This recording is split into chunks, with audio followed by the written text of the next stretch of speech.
Being consistently successful on the water is all about the little things.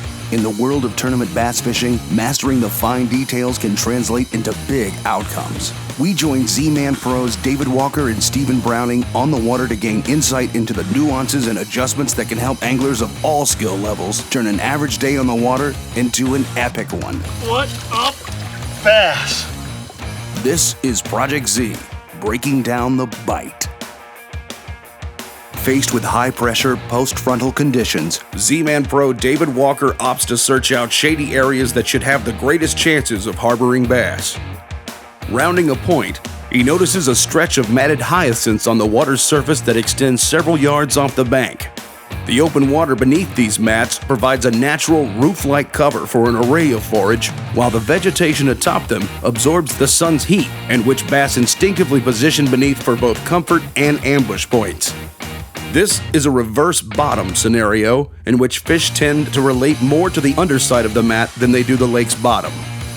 Observing the mats extending several yards from the water's edge and reading 8 to 10 feet of water on his electronics, David positions his boat about 12 feet off the mat so he can first punch the inside front edge before working his bait further back with each successive pitch.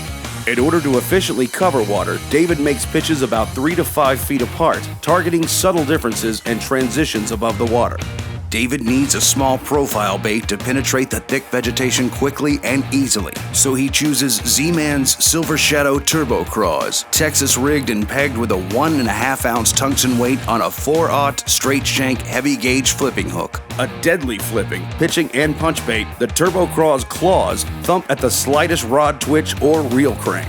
Its ElaZtech construction is incredibly durable, and its extreme buoyancy allows its claws to rise off the bottom in a natural defensive posture that feeding territorial bass just can't resist. David fishes the Turbo Craws on a 7-foot 11-inch heavy fast-action rod and 6.2 to 1 retrieve baitcaster spooled with 65-pound braided line. The rod he selected will help him to easily control the fish under the mats, and its soft tip will help him to make laser-accurate presentations. And the larger diameter braid will slide through mat holes without cutting into them, resulting in fewer snags and increasing his overall efficiency. The key to David's presentation is allowing the Turbo Craws to free fall through the mats without thumbing his spool. Once bottom contact is made, David makes a few short rod pulls, lifting the bait and then allowing it to fall on slack line. In many instances, strikes will occur on the fall. David pays close attention to how much line comes off the spool when allowing the bait to free fall. Knowing that bites may be seen as frequently as they're felt, he watches the spool intensely during each drop. Noting a definitive edge where the hyacinths meet a small stretch of brown gator vine, David is confident he's about to get bit. He makes a precise pitch to the visible seam, feels the strike, and pulls hard into a solid fish. His hook set is more of a pull set, as employing an aggressive set with a heavy tungsten weight will many times open the fish's mouth and keep the hook from penetrating fully. David greatly increases his hookup ratio by employing this approach. Sensing the fish is too heavy to maneuver through the mat, David immediately gets on his trolling motor and heads into the vegetation while keeping pressure on the fish and forcing it up against the underside of the mat where he can reach down into the cover and successfully land the giant.